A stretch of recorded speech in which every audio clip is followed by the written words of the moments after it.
Tengan todos y todas muy buenas tardes.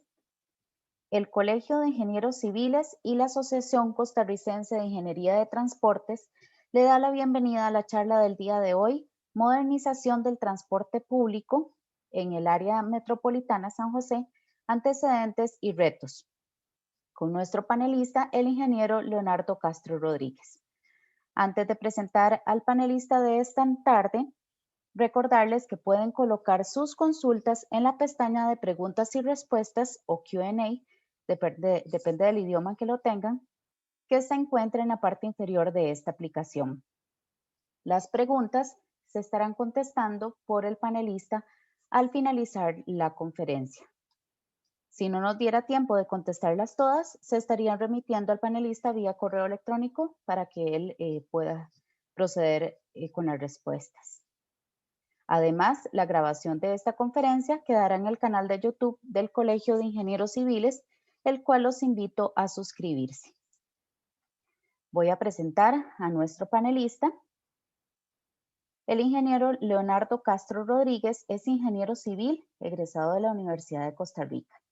Tiene un máster en planificación de transportes de la University of California, en Berkeley. Tiene un máster en Administración de Negocios en la National University. Además, es profesor en la Universidad de Costa Rica desde 1982. Es consultor en Planificación de Transportes desde 1984. Tiene más de 120 estudios realizados como director de proyectos o como consultor especialista en ciudades de diferentes países de América. Sin más, le doy la palabra al presidente de la Asociación Costarricense de Ingeniería de Transporte, el ingeniero José Antonio Vives. Muchas gracias, Carol. Muy buenas noches a todos.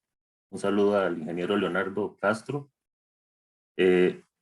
Agradecerles a todos su participación, a todas y todos el día de hoy, más que todo para informarles un poco de nuestra asociación, que es la Asociación Costarricense de Ingeniería de Transporte, que es una asociación adscrita al Colegio de Ingenieros Civiles que busca fomentar el intercambio interdisciplinario de conocimientos y experiencias profesionales en ingeniería de transportes, campo profesional cuyo objetivo primordial es mejorar las condiciones de vida en nuestras sociedades mediante la aplicación práctica de conocimientos técnicos basados en diferentes disciplinas, como matemáticas, física, tecnologías de información, investigación de operaciones, estadística, ciencias naturales y ciencias sociales, entre otras. El mayor énfasis de la ingeniería de transportes está en la adecuada atención de las necesidades de movilidad de la población, tanto a nivel de personas como de bienes, buscando las mejores condiciones técnicas y económicas para la sociedad y respetando los valores que dicha sociedad ha establecido como fundamentales, como la ética, la protección del ambiente, la inclusión social y la sostenibilidad en el desarrollo. A través del ejercicio profesional en ingeniería de transportes, se buscan enfrentar, sobre una base técnica, problemas asociados a diferentes etapas del desarrollo de intervenciones y proyectos relacionados con sistemas de movilidad, como la planificación, el diseño, la construcción, mantenimiento, operación y control de tales sistemas de movilidad. Así, desde la óptica de la especialidad técnica profesional, mediante este foro, se busca compartir diferentes conocimientos, entre ellos los antecedentes y planteamientos técnicos para mejorar el transporte público en una ciudad en particular, en este caso, San José. De manera que la audiencia en Costa Rica conozca detalles sobre estos planteamientos y además de ello, la audiencia de fuera de Costa Rica también conozca un poco sobre nuestras vivencias y experiencia particular. El día de hoy damos inicio a la primera parte de dos eventos que tendremos sobre esta temática, a la cual también los invitamos desde la Asociación Costarricense de Ingeniería de Transporte para el mes de agosto en el segundo que tendremos. Sin más, le doy el espacio al ingeniero Leonardo Castro, agradeciendo siempre su disposición y disponibilidad para atender nuestras solicitudes. Buenas noches a todos. Gracias por su participación y gracias al Colegio de Ingenieros y a la Asociación de Ingenieros de Transportes por la amable invitación. Y vamos a empezar dando una pequeña ubicación para las personas que están fuera de Costa Rica. y también para las personas que puedan ver el video posteriormente. Algunos datos generales que les permito ubicarse respecto a la ciudad que estamos analizando. Como primer aspecto tenemos ahí el mapa de Costa Rica. En el centro está el Valle Central y en ese Valle Central se ubica la gran área metropolitana, que es la parte más poblada de Costa Rica o con mayor concentración de población en todo el territorio. Para darles alguna referencia, tiene 4 ciudades principales o 4 núcleos urbanos principales.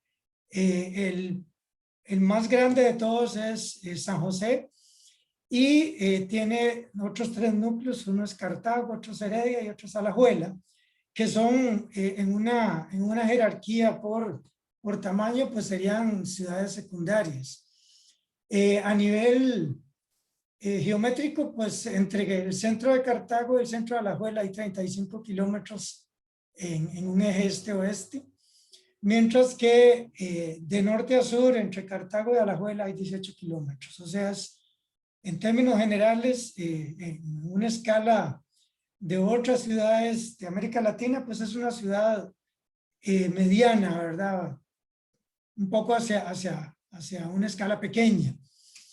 El área metropolitana de San José es la zona sombreada que se ve ahí. El núcleo de Heredia prácticamente ya está absorbido por el área metropolitana de San José. De hecho, la gran área metropolitana, que es toda la zona amplia amarilla que se ve ahí, que incluye las otras 2 ciudades de Cartago y Alajuela, en realidad se ha estado conurbando paulatinamente, de tal manera que de aquí a cierto tiempo, pues prácticamente será una sola metrópolis. Y en ese proceso sigue desarrollándose. Para dar alguna referencia, en un eje este-oeste tenemos la parte más ancha del área metropolitana de San José, son 30 kilómetros. Y más o menos en un eje norte-sur, estamos hablando de unos 15 kilómetros. El área metropolitana de San José es relativamente pequeña. A nivel de población, estamos hablando de que hoy en día el área metropolitana de San José, como ven al lado derecho, tiene aproximadamente 2 millones de habitantes, un poquito más. Esos son datos de 2020, mientras que la gran área metropolitana tiene poco más de 3 millones de habitantes. Por otra parte, es importante mencionar que el millón de habitantes se alcanzó en el área metropolitana de San José poco antes de 1990, como ven ahí a la izquierda. O sea que en cuestión de unos pocos años, poco más de 30 años, la población se duplicó.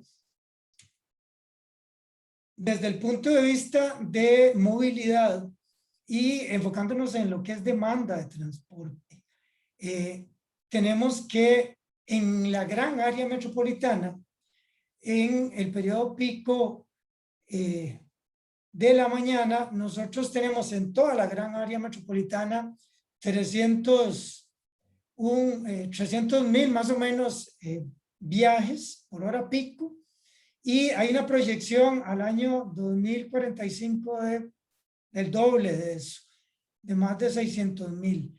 Eso implica que en términos de participación, el transporte público pues tiene una participación entre el 63 y el 66% en esos 2 años, pero estas proyecciones son un poco engañosas porque esto está partiendo, estos son necesidades de viaje, estos son proyecciones de demanda, ¿verdad? Y ustedes saben que la combinación de la demanda con la infraestructura o con la oferta de servicio nos da los volúmenes de equilibrio. Si las condiciones de oferta son insuficientes para atender esas necesidades de viajes, esa demanda, probablemente los volúmenes de equilibrio sean mucho menores. ¿Y por qué hago esta observación? Porque muy probablemente con la infraestructura que nosotros tenemos y que proyectamos hacia el futuro, seamos incapaces de manejar casi 300.000 viajes por hora en vehículo privado. Tendría que crecer demasiado la infraestructura que tenemos hoy en día en la GAM. Ahora, volviendo al área metropolitana de San José, en el contexto de la GAM, nosotros tenemos que las principales entradas al centro de San José son las que se muestran en la pantalla. El centro de San José tiene una retícula vial de, digamos, bastante definida, o sea, es un esquema totalmente reticular, mientras que la parte externa está conformada por vías radiales que convergen hacia ese centro a manera de un embudo. Últimamente se ha estado modificando ese patrón radial fuera del centro de San José con la construcción de una ruta circunferencial que aquí en este mapa está desactualizada, pero que prácticamente está a punto de cerrarse, que es el anillo de circunvalación. Eso permite que la distribución de flujos pase de un esquema radial a un esquema reticular, lo cual permitiría una mejor distribución. Ahora, en términos de cantidades asociadas o indicadores asociados al transporte público por autobús en el área metropolitana de San José, tenemos que hay 232 rutas radiales y eso suma aproximadamente 26 millones de viajes al mes, con 476,000 servicios por mes, un indicador de aproximadamente poco más de 8 millones de buses kilómetros por mes, 721,000 buses hora por mes, eso es para ver la intensidad de los servicios, con un IPK promedio de 3, IPK, índice de pasajero por kilómetro. En la realidad, ese es el promedio.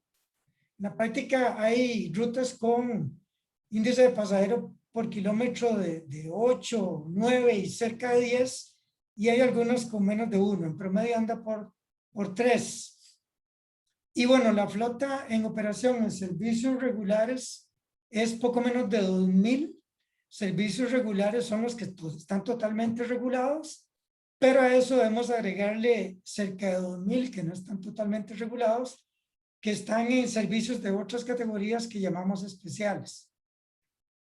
Ahora, los componentes generales del sistema de transporte público se muestran en la pantalla en el caso de Costa Rica. El transporte público es un servicio público que debe ser dado por el Estado y en realidad el Estado no provee servicios, sino que lo hace a través de operadores privados, los cuales relaciona con las necesidades del servicio público a través de contratos de concesión. En Costa Rica no hay subsidios para el transporte público por autobús. Y si vemos los componentes sistémicos, hoy en día, con base en los cuales se opera el servicio, estaríamos viendo en primer lugar los usuarios, los operadores, que tienen una relación con la administración a través de contratos de concesión, y la administración participa en el proceso a través de diferentes entes. Tiene un ente concedente, que es el Ministerio de Obras Públicas y Transportes, un ente gestor, que es el Consejo de Transporte Público, y un ente regulador, que es la Autoridad Reguladora de los Servicios Públicos.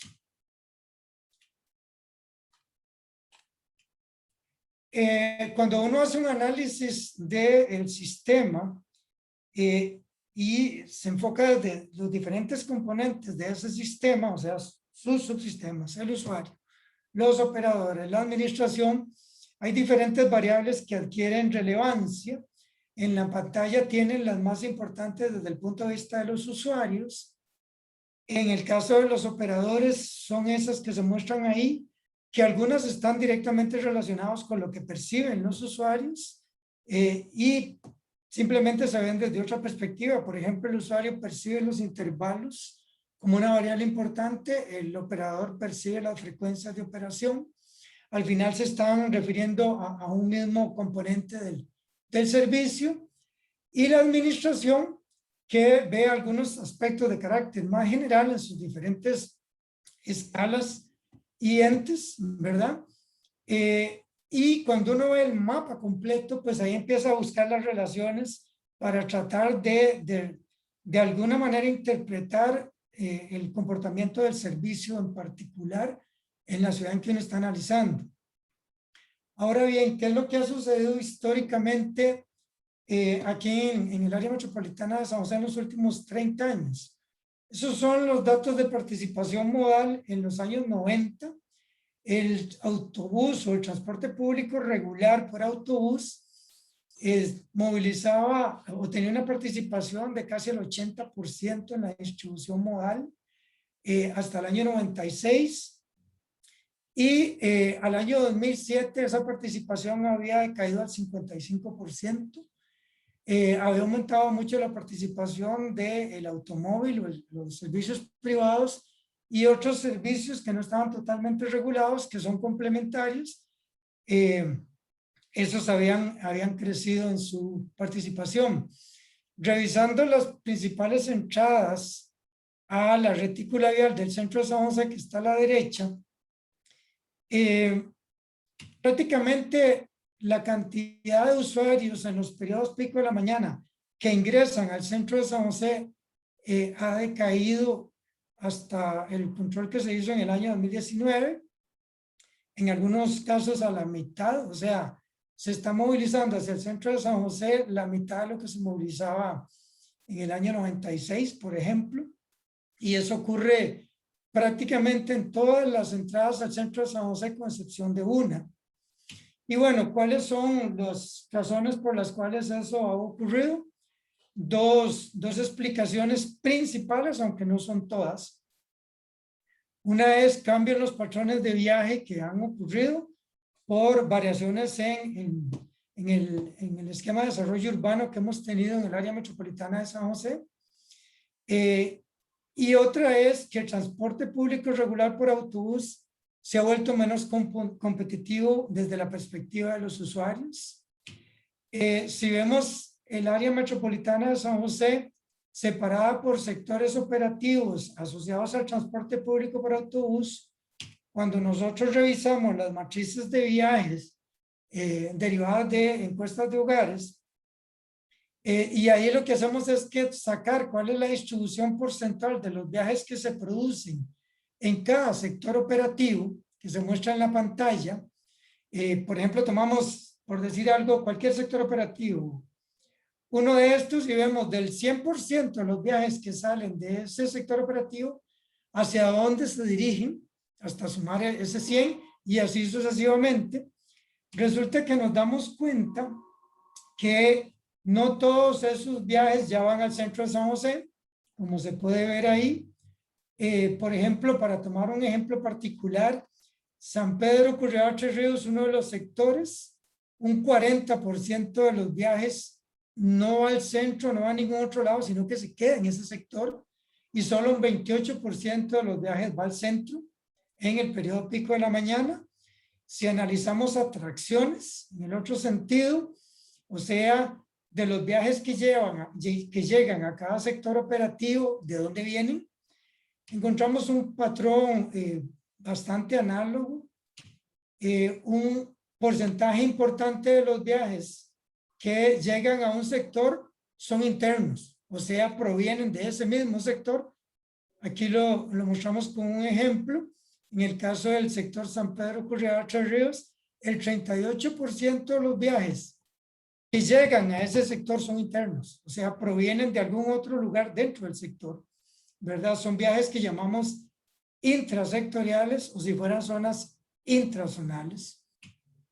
Bien, desde la perspectiva de los usuarios, las variables más importantes que uno identifica son 3. No significa que no existan otras variables importantes. Están los intervalos, los tiempos de viaje y las tarifas. ¿Qué ha pasado con los intervalos? Han aumentado, lo que significa que los autobuses pasan con frecuencias menores. ¿Qué ha pasado con los tiempos de viaje? Han aumentado, pues los autobuses están cada vez más atrapados en la congestión. ¿Y qué ha pasado con las tarifas? Han aumentado porque la combinación de volúmenes menores con mayores costos de operación implica que las tarifas de equilibrio tengan que ser mayores. Entonces, desde el punto de vista de los usuarios, esos tres indicadores de nivel de servicio se han deteriorado y eso se puede verificar con algunas rutas. Nosotros tenemos ahí en pantalla algunos ejemplos simplemente ilustrativos de algunas rutas. Si revisamos intervalos en esas rutas que están en la pantalla, todos los intervalos aumentaron. ¿Qué significa? Que los usuarios tienen que esperar más tiempo el siguiente bus, ¿verdad? Las velocidades medias en todos los casos disminuyeron. Los buses van más despacio por los niveles de congestión y las tarifas ahí convertidas a dólares han aumentado, ¿verdad? ¿Por qué han aumentado? Porque se ha vuelto más costoso y además los volúmenes se han disminuido. En resumen, en los últimos 20 años el transporte público regular ha estado perdiendo participación en la movilidad general y bueno, eso es algo importante que hay que tomar muy en cuenta. Ahora, hay otro elemento importante desde el punto de vista de la administración, si uno lo ve a nivel macro, se están controlando los volúmenes, con base en esos volúmenes movilizados se ajusta oferta, con base en la oferta ajustada se calcula tarifa y bueno, si esto fuera una relación en equilibrio, pues no tendríamos ninguna dificultad, pero resulta que lo que percibe el usuario no es solamente la tarifa, sino que percibe otros elementos del nivel de servicio, como el intervalo y el tiempo de viaje y otras más, dependiendo de cuál ruta estemos analizando o en qué sector operativo estemos. Entonces, ¿eso qué implica? Que esta estructura causal no es plana y no es una estructura que se mantiene así. La mejor manera de visualizarlo es como una espiral de degradación que si lo vemos en términos, digamos, figurados, tenemos una oferta de servicio basada en unos volúmenes con unos protocolos de nivel de servicio que no se actualizan. Eso implica que decaen los volúmenes. Al decaer los volúmenes hay que recalcular la oferta. Al recalcular la oferta siguen decayendo los volúmenes. Menores volúmenes, mantenemos protocolos de nivel de servicio o los vamos deteriorando, nueva oferta y así seguimos hasta llegar a un punto en donde lo que estamos haciendo es entrando en una dinámica, digámoslo así, de desgaste del servicio y lo que en algún momento era una participación de mercado de esa escala como la que había en los 90s, pues hoy en día se convierte en algo como lo que está en la pantalla y bueno, lo que tratamos es que no llegue a ocurrir esto, ¿verdad? Que tenemos que parar ese proceso de degradación para evitar llegar a esos niveles, ¿verdad? Bueno, ¿qué es lo que se ha hecho a nivel técnico? ¿O qué se ha propuesto a nivel técnico para paliar esto desde hace algunos años? Porque esto ya se había identificado desde hace algunos años. Bueno, como referencia vamos a partir del 92 hasta el 2020. 92 se hizo el Plan Maestro de Transporte Urbano de la gran área metropolitana. 99 los estudios de reorganización del transporte público en las áreas metropolitanas de San José, Alajuela y Cartago. Un aspecto que es medular aquí es que en el 2006 se hizo todo un proceso de precalificación de ofertas para implantar prepago electrónico en transporte público. Ahorita les voy a decir por qué. Luego se hizo el Plan Regional Urbano de la Gama en el año 2007. Entre el 2009 y el 2018 las empresas hicieron planteamientos de esquemas de reorganización operativa siguiendo los lineamientos de la administración. Y en el año 2020 se hicieron los diseños operativos por sector y subsector del área metropolitana de San José. Eso es un estudio reciente. Los que están en color turquesa fueron hechos por la administración. Los que están en un color púrpura fueron hechos por iniciativa privada. Bueno, ¿cuáles fueron los principales aspectos que uno puede rescatar de cada uno de los estudios general, verdad? Porque los estudios fueron bastante detallados. En el estudio de 1992, el Plan Maestro se propuso organizar las rutas del área metropolitana de San José en sectores geográficos o en sectores operativos. Y además se propuso que las rutas deberían jerarquizarse porque el esquema de operación que existía ya se había agotado, había que cambiarlo. En el año 99 se vuelve a plantear la organización en sectores geográficos, que es lo que se llamó sectorización, y se vuelve a plantear la jerarquización de rutas, y el término que se usaba era el de troncalización de servicios y de rutas. En el año 2007, en el estudio PROGAM, se vuelve a enfatizar la necesidad de agrupar las rutas en sectores operativos, usando los mismos sectores del 99, se enfatiza en la troncalización de rutas y se agrega la integración de rutas, ya no por mecanismos de integración cerrada a través de estaciones cerradas, como se había planteado en el año 99, sino que, como ya se sabía que el pago electrónico era importante implantarlo, se hiciera a través del pago electrónico, que ya se había hecho un planteamiento inicial en el 2006. Entonces se habló de la integración de los servicios a través del pago electrónico, incluyendo con otras modalidades. Bueno, para hacer una ilustración, esta es la sectorización o digamos, los sectores geográficos que se plantearon en el año 92. Y estos son los esquemas de rutas que se plantearon en ese mismo año. Las líneas en azul son las rutas que se llamaron principales. Las líneas que están en rojo es lo que en aquel momento se llamaron intersectoriales. Y aquí no se muestran las rutas, digamos, que en aquel momento se llamaron alimentadoras. Pero pues no se muestra en este gráfico es del informe del año 92, ¿verdad? De hace casi 30 años. Esta es la sectorización que se planteó en el año 99, el agrupamiento en sectores operativos. Y ahí están las rutas principales que en ese momento se llamaron rutas primarias. Las que están aquí en otro color turquesa, verde y aquí rojo, esas son las intersectoriales. Igual, ahí se habló de unas rutas que también se les llamó alimentadoras. También se empezó a usar el término secundarias para esas rutas. Y las principales de estas fueron las que se llamaron primarias.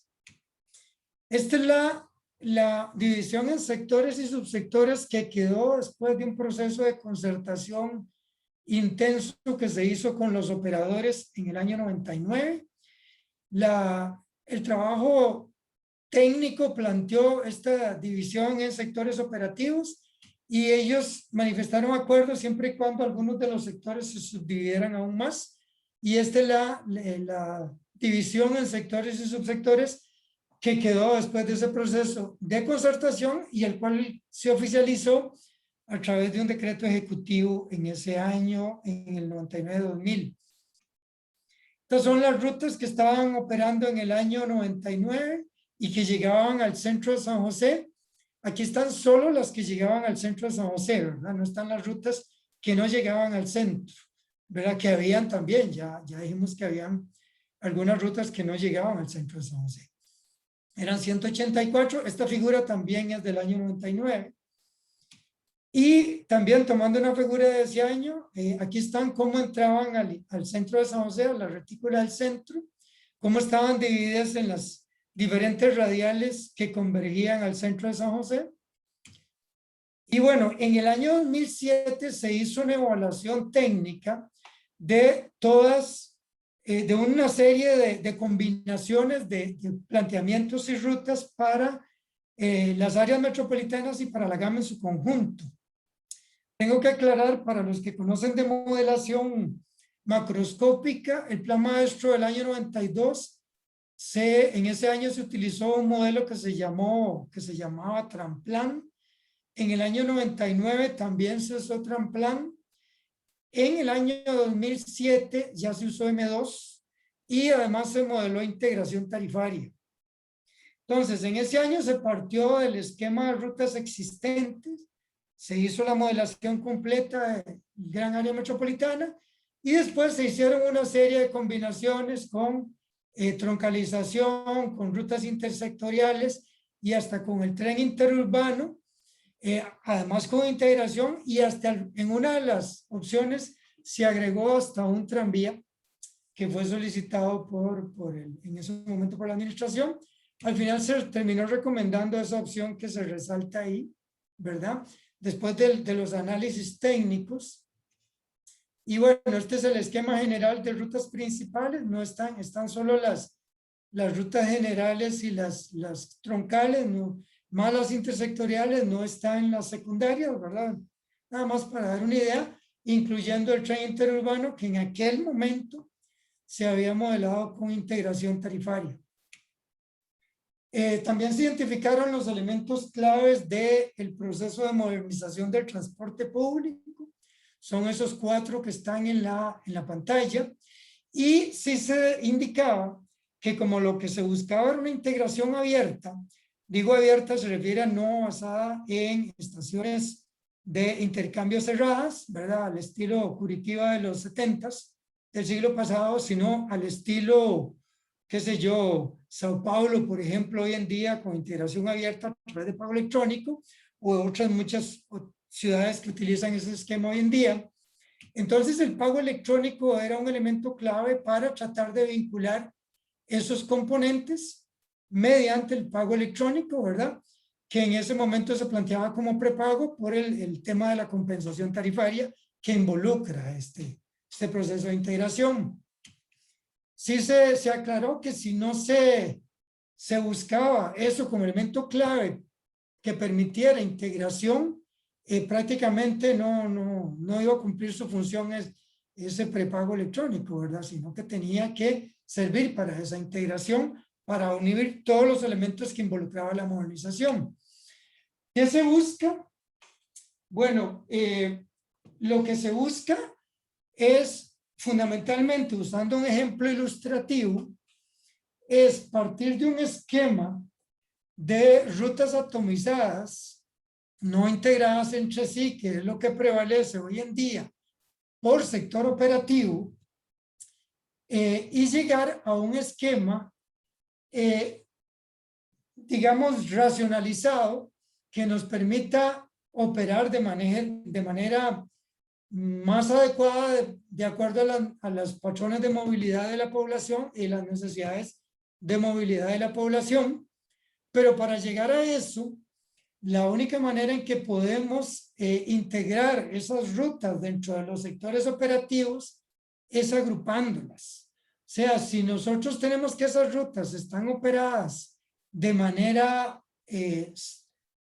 digamos, no integrada, no unida, no por un solo ente en cada sector operativo, no hay manera de coordinarlas. Ese agrupamiento de las rutas en sectores operativos es casualmente lo que se llama sectorización.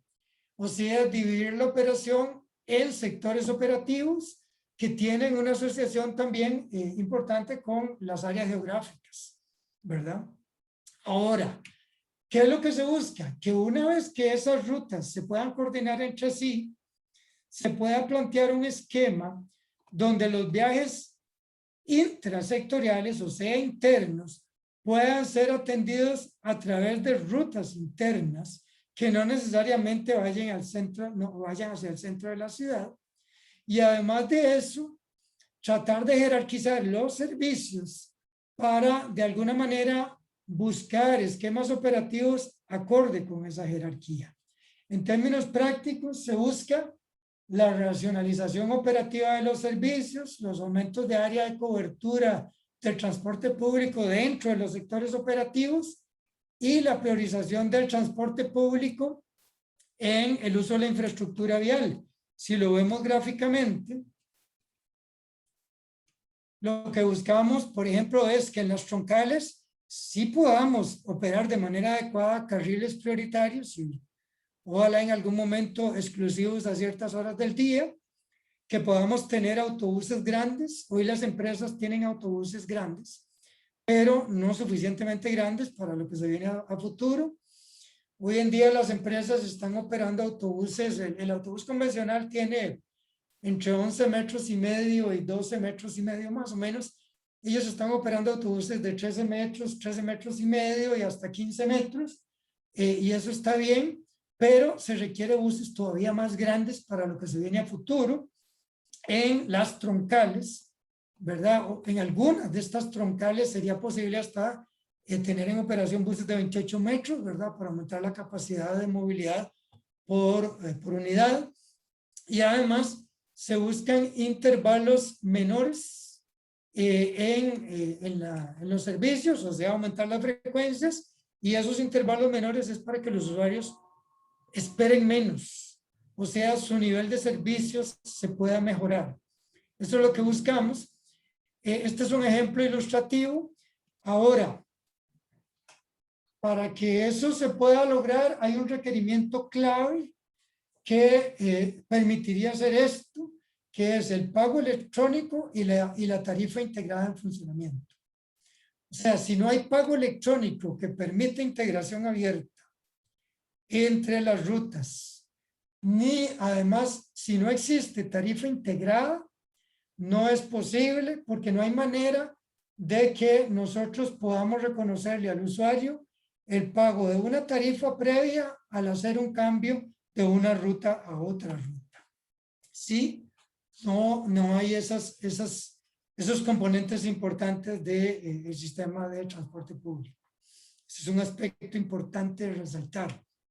Ahora, lo que buscamos es que la integración tarifaria mediante un pago electrónico se dé en cada punto de interacción entre rutas.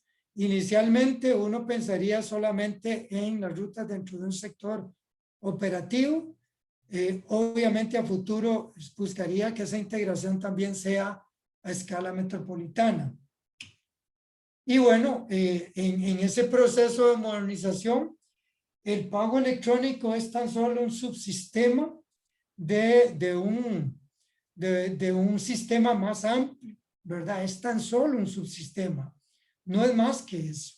Es un mecanismo de pago que me permite integración operativa entre servicios en transporte público.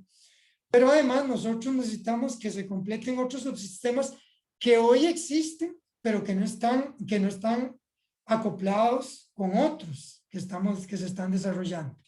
Por ejemplo, existen empresas que tienen subsistemas de apoyo a la explotación porque tienen, digámoslo así, componentes o estructuras de control en los planteles a través de pantallas, porque los autobuses tienen GPS, tienen barras electrónicas, tienen cámaras, pero y eso ayuda a la explotación, pero no está integrado con nada más por ahora. También buscamos que el subsistema de información al usuario se desarrolle para que el usuario pueda manejar información más actualizada y además fidedigna de los servicios, que vuelvan los servicios más competitivos. También buscamos que el subsistema de control con cámaras, que hoy se tiene fundamentalmente por razones de seguridad, se pueda utilizar para otros fines también y no sea solo dentro de los autobuses, sino dentro de la infraestructura de apoyo debidamente integrado. Y además el subsistema de biometría facial, que todos los validadores que existen hoy en día prácticamente lo permiten. Eso ocurre desde hace muchos años. ¿Y por qué es importante la biometría facial? Para darle seguridad al operador cualquiera que sea y a los mismos usuarios, ¿verdad? Aquí en Costa Rica tenemos gratuidades. Por ejemplo, los adultos mayores no pagan tarifa. Ellos tienen tarifa cero en los servicios urbanos. Entonces, hoy en día no tienen alguna identificación específica para transporte público, que además le permite algunas otras ventajas, sino que lo hacen a través de una identificación general. ¿Y cuál es el problema? Que a veces ocurre el mal uso, por ejemplo, de esa identidad, ¿verdad? Entonces, con la biometría facial se puede hacer alguna verificación en caso de que algún usuario lo pierda, y si además se promueven otros esquemas de gratuidad, pues que exista algún margen de seguridad para los usuarios de esos servicios y hasta para el mismo usuario en general, cuando tiene alguna pérdida de identidad que se pueda verificar a través del uso del transporte público, ¿verdad? En algún esquema de, digamos, de identificación asociado al transporte público que nos permita conectar con la biometría facial, ¿verdad? Que va a estar disponible en prácticamente todos los validadores de los autobuses. Bueno, eso es lo que apunta es a un sistema de transporte inteligente, el cual otras ciudades tienen y al cual nosotros quisiéramos llegar. Bueno, en este proceso, perdón, hay una dialéctica o una dinámica dialéctica persistente y reiterativa en las ciudades que nosotros vivimos aquí, como se puede haber vivido en muchos otros lados, en algunos lados con más intensidad, en otros con menos, que está relacionado con el entorno, con la cultura, con las actitudes y hasta con aspectos ideológicos que nosotros simplemente buscamos interpretar. No nos metemos en eso, pero necesitamos conocer cuáles son las inclinaciones que ocurren en esos entornos, en esos contextos que estamos trabajando, ¿verdad? Y es importante aclararlo porque tanto en el área metropolitana de San José como en cualquier otra ciudad, uno vive esa dinámica dialéctica entre aspectos como la desregulación y la regulación, ¿verdad? Siempre pasando de gente que promueve una cosa y otra que promueve otro.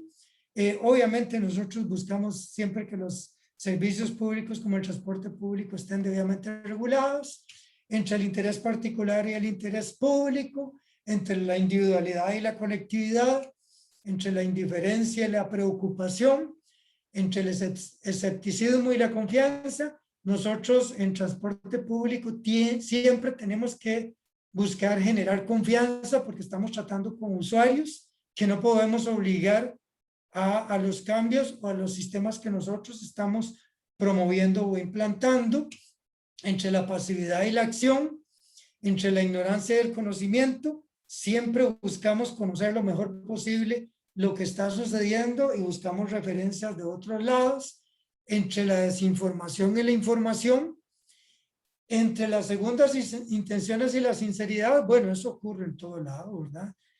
Hay que buscar en la medida de lo posible transparencia, pero no siempre es sencillo, ¿verdad? Incluso cuando hay componentes que tienen un enfoque desde una perspectiva y no es que estén actuando con mala intención, sino que su perspectiva no ve el conjunto, sino que ve solo una parte. Bueno, eso hay que aprender a interpretarlo. Pero hay una dinámica dialéctica que aquí nos lleva a que no nos podamos, digamos, inclinar por un lado o por el otro, que es la dialéctica entre la inmediatez y el largo plazo. Resulta que nosotros en planificación de transporte siempre andamos apuntando al largo plazo, pero los problemas que hay inmediatos son importantes y nosotros tenemos que actuar rápido, sobre todo cuando los problemas se complican de más, ¿verdad? Entonces ahí no podemos inclinarnos solo por un lado o por el otro. Buscamos siempre planteamientos de largo plazo, pero tenemos que indicar qué podemos ir haciendo en el corto plazo o en el momento justo en el que estamos, en la inmediatez. Bueno, ¿y cuáles son los retos que nosotros tenemos en el área metropolitana de San José? El reto que tienen todas las ciudades en este momento y más las ciudades en desarrollo, que es un reto común y que basta revisar las situaciones en otras ciudades para darse cuenta que esto es un asunto importante. El de garantizar la subsistencia del servicio público por autobús en esta época de pandemia. En este momento, la mayor parte de los servicios de transporte público está en una situación complicada. Y ese es un reto importante, mantenerlos de tal manera que puedan sobrevivir este periodo tan fuerte. Buscar mayor tecnificación y conocimiento especializado en la toma de decisiones en este campo. Orientar las acciones inmediatas en la toma de decisiones hacia una visión de mediano y largo plazo. Lograr que los análisis técnicos especializados puedan plasmarse en acciones concretas en la ciudad. Y bueno, eso es lo que nosotros vemos como los retos principales en esta ciudad, que yo me imagino que son coincidentes con los retos que debe haber en muchas otras ciudades de países en desarrollo. ¿Qué es lo que nosotros tenemos desde el año 99 en términos de las rutas que llegan al centro de San José? Esta figura, que es la misma que, esta figura es del año 99, que es la misma que mostré anteriormente. Tenemos un paradigma de operación que necesitamos cambiar porque los patrones de movilidad y necesidades de viaje, de demanda, han cambiado, ¿verdad? Entonces tenemos que ajustarnos a esos patrones. Eso ya se había identificado hace bastantes años. Y bueno, ¿qué es lo que buscamos? Bueno, buscamos primero agrupar las rutas en sectores operativos, y si estamos en esta dinámica dialéctica de la inmediatez y el largo plazo, que no son contradictorias, sino que son complementarias, nosotros estaríamos en una escala de ese nivel. O sea, eso tiene que ser dentro de muy poco. O sea, nosotros necesitamos agrupar las rutas lo más pronto posible para poder coordinarlas, porque de otra manera no las podemos coordinar. Ellas van a funcionar, a seguir funcionando de manera desarticulada. Y nosotros, ¿qué es lo que queremos? Con eso también, que esté implantado el pago electrónico y que además ya esté debidamente dimensionado la tarifa integrada que nosotros vamos a aplicar para cambiar los esquemas operativos. O sea, que no solamente necesitamos que las rutas estén agrupadas, sino que además esté el pago electrónico disponible y que además esté disponible la integración de tarifas cuando cambiamos el esquema operativo. Ahora, ¿cómo hacemos para llegar de este esquema de rutas atomizadas funcionando de manera desarticulada que tenemos a la izquierda a lo que buscamos a la derecha? Bueno, no es de un solo, ¿verdad? No es simplemente que cambiamos de la noche a la mañana, porque estamos tratando con una ciudad, y lo más importante de todo, estamos tratando con personas que nosotros no podemos forzar, sino que el tema del convencimiento y la confianza es importante. Entonces, ahí tiene que haber un proceso de transición que tiene que darse. No puede ser un cambio súbito, tiene que darse un proceso paulatino. Y bueno, ¿eso qué implica? Que dependiendo del sector operativo en el que estemos, se puede avanzar más o menos. En algunos casos, vamos a tener que poner a funcionar esquema mixto en sectores operativos. ¿Qué significa? Troncalizamos algunas rutas, pero algunas las mantenemos como rutas radiales, y ese esquema mixto va funcionando mientras nosotros logramos adaptar la cultura del usuario y sus patrones a este nuevo esquema de oferta.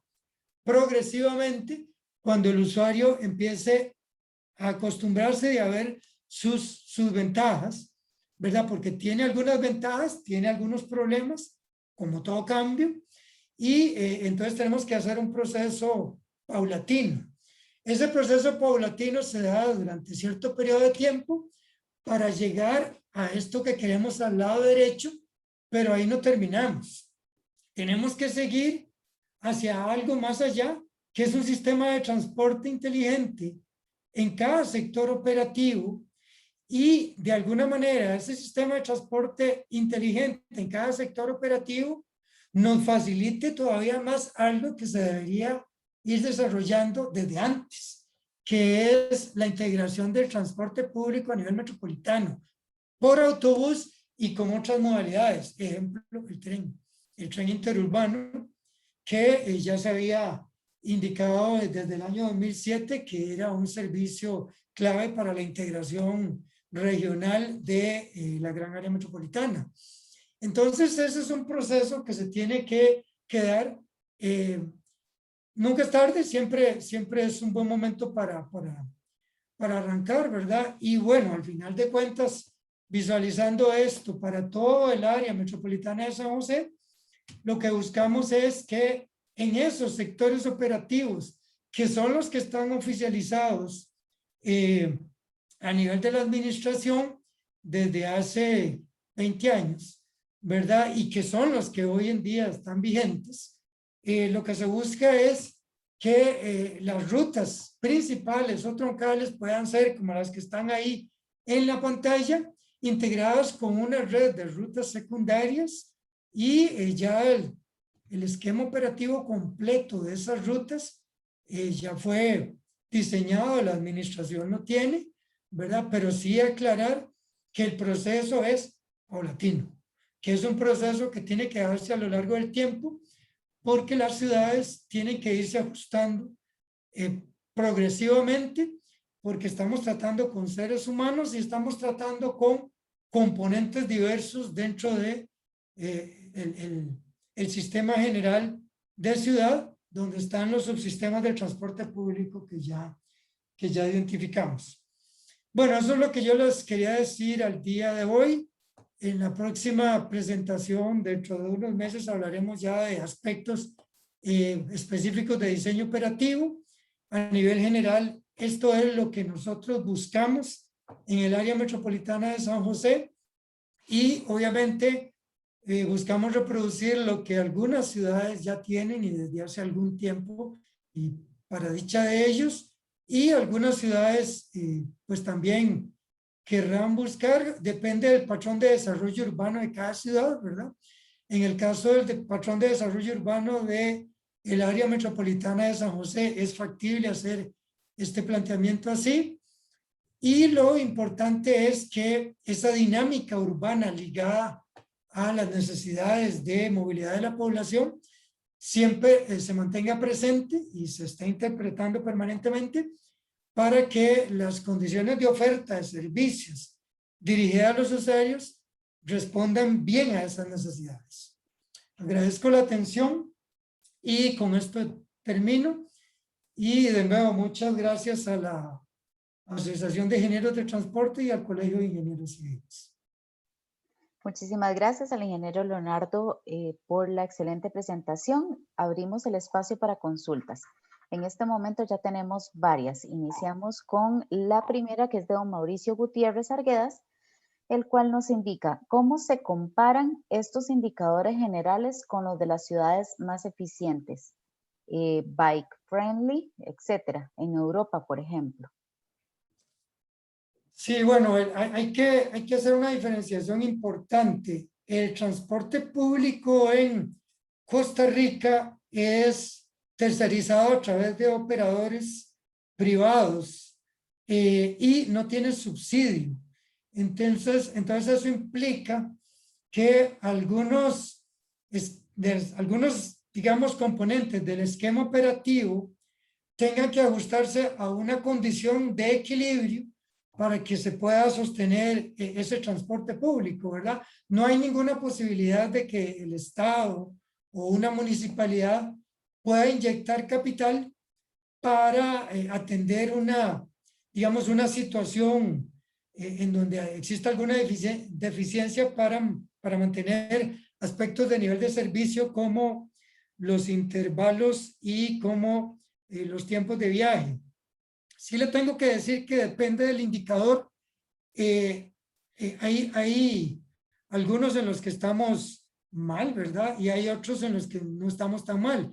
Ahora, normalmente hay que hacer la comparación con ciudades más o menos que tengan condiciones similares, ¿verdad? Porque si comparamos rutas en un patrón de desarrollo urbano de tipo radial, no podríamos hacer esa comparación con una ciudad donde el esquema de desarrollo no es radial, sino que es alargado, que permite una mayor concentración de flujo sobre una vía principal alargada, por ejemplo. Qué sé yo, le puedo mencionar algunas ciudades, ¿verdad? El punto aquí es que, qué sé yo, si nosotros utilizáramos el referente mundial de transporte público por autobús desde hace más de 50 años, que es Curitiba, por ejemplo, hay algunos indicadores en donde sí estamos mal. Por ejemplo, el IPK es bastante malo en las rutas principales de las radiales, ¿verdad? O sea, ¿qué significa? Que el índice de pasajero por kilómetro no es bueno en periodos pico ¿Por qué? Porque podríamos movilizar más gente si usáramos buses más grandes, por ejemplo, en las troncales o en las rutas principales, ¿verdad? En cuanto a cobertura, tenemos muy buena cobertura radial, pero muy mala cobertura para viajes cortos, o sea, intrazonal, ¿verdad? Entonces, una gran parte de los viajes cortos hoy en día están siendo absorbidos por otros servicios que no es el transporte público regular. En términos de costos, tarifas, manejamos tarifas bastante bajas comparadas con otras ciudades, ¿verdad? Eso se da por ese equilibrio que siempre se está buscando para tratar de ajustar la oferta a los volúmenes y calcular esas tarifas como una condición de casi equilibrio en condición de mercado abierto, ¿verdad? Lo cual no es así, ¿verdad? Pero se tiende de cierta forma a eso.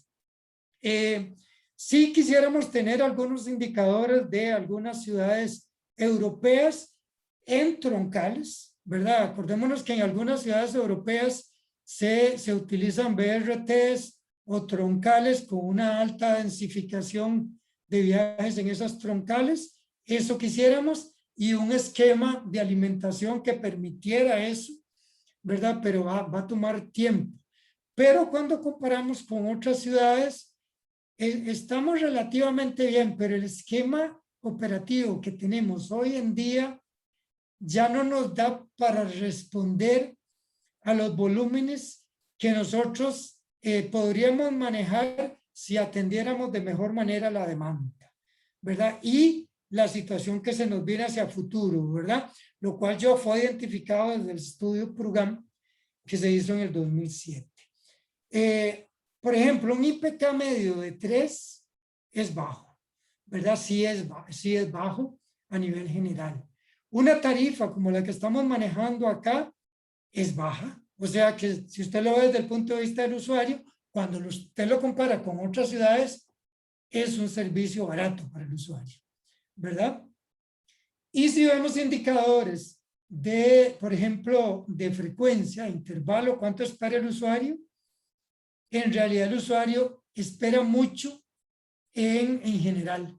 ¿Por qué? Porque hay rutas que por ese esquema que estamos usando para calcular la oferta de servicio nos está llevando a intervalos muy largos. Qué sé yo, para que usted tenga una idea, hay rutas que en este momento, en periodo pico, tienen intervalos de más de 40 minutos. ¿Qué significa eso? Que si a un usuario lo dejó el autobús, tiene que esperar 40 minutos para el próximo autobús. Eso no es en rutas principales, aclaro. Pero ya solo el hecho de que el usuario tenga que esperar tanto implica que estamos tornando el transporte público menos competitivo. Entonces, depende de la ciudad, ¿verdad? Yo lo que le diría es que estamos como en el medio.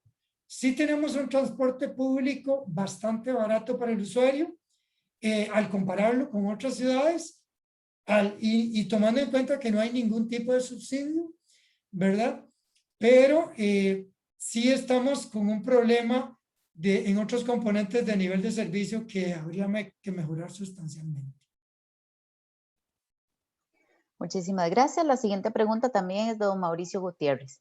¿Sería más efectivo que el transporte colectivo fuera realmente público, o sea, manejado por el gobierno en vez de concesionado? ¿Esto es políticamente viable? Vea, yo he trabajado en muchas ciudades que han tenido el esquema público y otros privados, ¿verdad? El esquema de concesión es un buen esquema siempre y cuando la gestión y la regulación sea buena.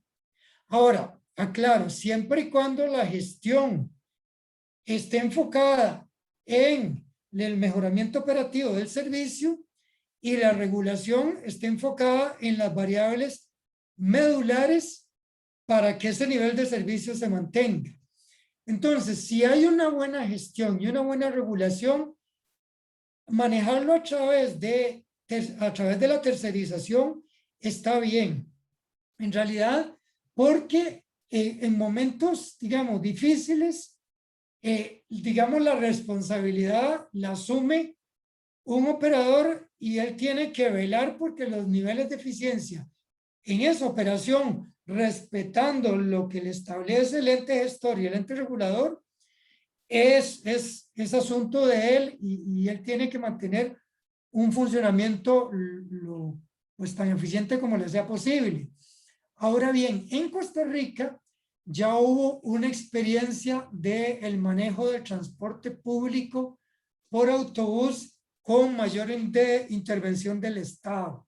Fue cuando se creó una empresa que se llamó Transmesa, Transportes Metropolitanos S.A., que buscaba mayor intervención del Estado en la operación del transporte público por autobús.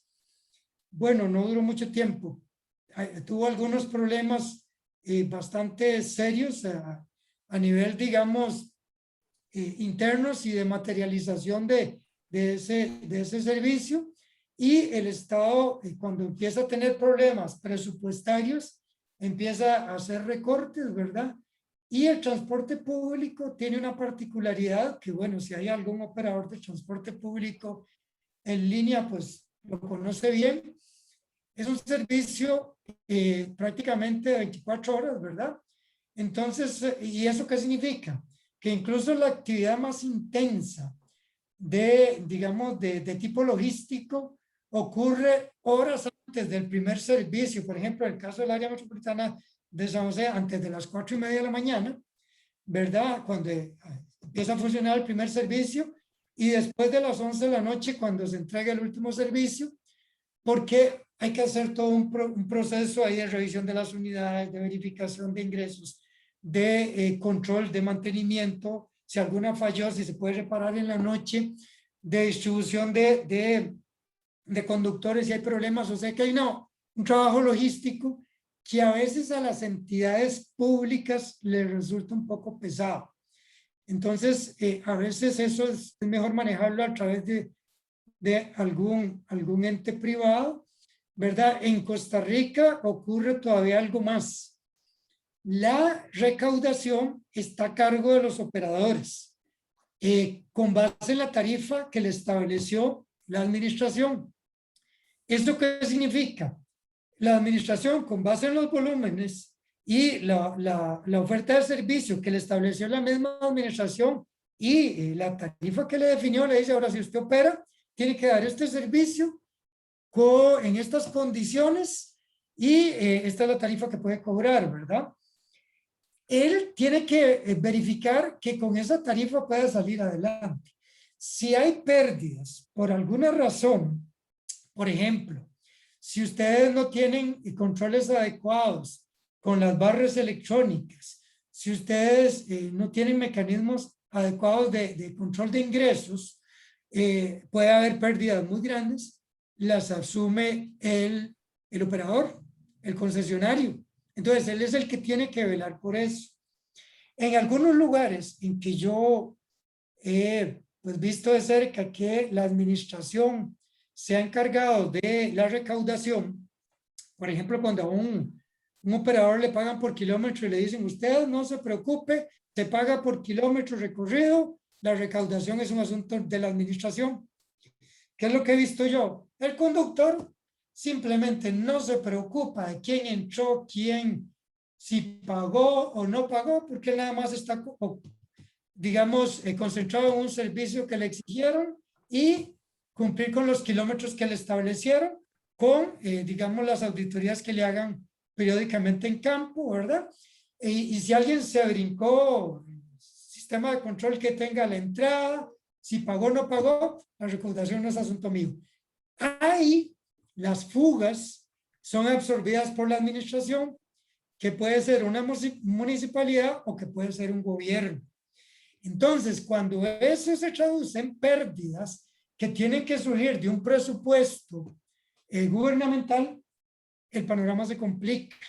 Entonces, conclusión, ya en Costa Rica se hizo así. De hecho, hay un servicio que se hace a través del Estado, que es, por ejemplo, el tren, ¿verdad? Que es un servicio de transporte público operado de manera tercerizada por el Estado, pero a través de una entidad pública, que es Incofer, ¿verdad? En ese caso, todo lo que es la operación, todo, incluso la recaudación, está a cargo del Incofer, y ahí ya hay alguna experiencia. Ya hubo una experiencia en transporte público por autobús que fue Transmesa, que prácticamente no pudo ni operar porque los problemas que vivieron antes de ya entrar digamos, en campo, con poquito que hicieron, ya sobrepasaron digamos, las condiciones de la administración en ese momento. Y yo, digamos, de lo que he visto, y no estoy en contra de la operación a través de entidades públicas, tampoco estoy, sí estoy en contra de una operación totalmente privada, sin regulación apropiada para verificar que el servicio público sea sólido. Eso sí, para mí es vital. Pero me parece que una operación tercerizada a través de esquemas de concesión, que pueden ser contratos, con contratos debidamente desarrollados, con un buen, digamos, esquema de gestión y de regulación y de auditoría en campo, ¿verdad? Que esto es importante, ¿verdad? Porque la realidad está en el día a día de las ciudades. Es importante y funciona bien, ¿verdad? Pero para eso hay que verificar que cada componente cumpla su función. Yo sí nos recomendaría que el Estado asumiera la operación, porque ya, digamos, del día a día de la operación del transporte público por autobús, eso es una labor bien pesada, bien complicada y, por qué no decirlo, es muy riesgosa, ¿verdad? Porque realmente se confrontan situaciones muy complejas, y cuando una empresa está bien organizada, la parte clave de las empresas en lo que es operación ocurre no en las horas hábiles, ocurre fuera de las horas hábiles, ocurre en las noches, ¿verdad? Ya cuando usted arranca, por ejemplo, día a las 4:30 de la mañana, todo tiene que estar planeado, todo tiene que estar estructurado, todas las unidades tienen que estar funcionando, verificadas. Si hay barras electrónicas, tienen que estar funcionando bien. Si hay validadores, tienen que haber sido probados. O sea, ahí no hay posibilidad de decir, mira, se me descompusieron 5 buses y los detengo y no hay ningún problema, no. ¿Por qué? Porque el objetivo es que el usuario no se puede quedar sin servicio, ¿verdad? Ese es el objetivo primordial y hay que cumplir con unos esquemas. Entonces, yo sinceramente no recomiendo eso, conociendo muy de cerca las cuestiones operativas, ¿verdad? Porque realmente digamos, es una labor que, si es bien controlada por la administración, funciona bien.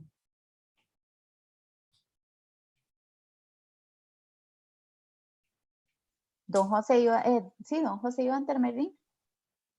No, Carol, no sé si ya estamos por finalizar, tal vez indicar a los participantes que las preguntas que siguen en línea, que se ven ahí, serán remitidas al ingeniero Leonardo Castro para que pueda atenderlas y se les pueda dar respuesta. Y también por parte de de la Asociación Costarricense de Ingeniería de Transporte, agradecerle al ingeniero Leonardo Castro su participación el día de hoy e invitarlos a todos a la segunda parte de este foro que esperamos se pueda realizar en los siguientes meses, tal vez en el mes de agosto, y esperemos estén con nosotros. Y a todos muy buenas noches. Muchísimas gracias a todos los participantes que se conectaron el día de hoy. Le damos las gracias al ingeniero Leonardo Castro por la excelente conferencia y gracias a don José Antonio Vives por la intervención. Les acaba de enviar una encuesta para que por favor la llenen antes de salirse de la aplicación. Y como José lo indicó, las preguntas que quedaron pendientes se les estarán enviando al panelista para su respectiva respuesta. Tengan todos muy buenas noches.